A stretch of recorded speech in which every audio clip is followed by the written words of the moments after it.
Почитувани сограѓани, изминатиот период сме сведоци на бројни постови, пресови и изјави од страна на Општинскиот комитет на ВМРО ДПМН Кочани, кои се во основа лажни, неточни и лукративно ја искривуваат вистината.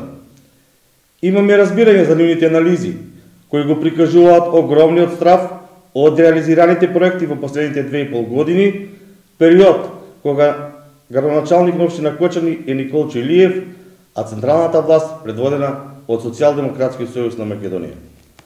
Она што е реализирано во овој период, наспроти двата мандата на нивното локално владење, покажува честен и одговорен приод во работата, целосно поинаков од нивното расипничко, криминално и корумпирано владење.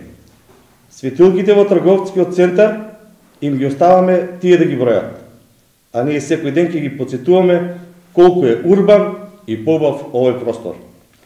Секој ден можеме да правиме пресконференции на новоасфалтираните или реконструирани улици и тие се повеќе од светилките во трговскиот.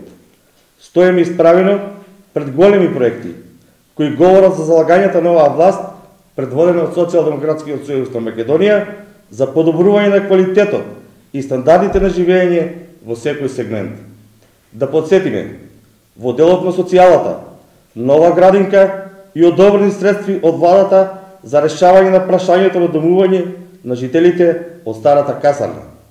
Во културата, реконструиран центар за култура, реконструкција на мултикултурен центар. Во делот на туризмот, спортот и рекреацијата, развој на пониква, изградба на планинарски дом, реконструкција на ски лифтовите, велосипедски патики. Во делот на образованието, сите училишта ги извадивме од непоносливите долгови и услови за работа, поради што има забрана за работа од санитарната инспекција. Сите се без долгови и реконструирани. Нивните дубиози се непресушна инспирација за пресконференции. Истовремено го отсликуваат нивниот страф од резултатите кои се очигледни пред граѓаните, резултати кои се добиваат кога се сака општината и се работи за доброто на сите граѓани. Заедно можеме да градиме општество за сите. Заедно можеме многу повеќе.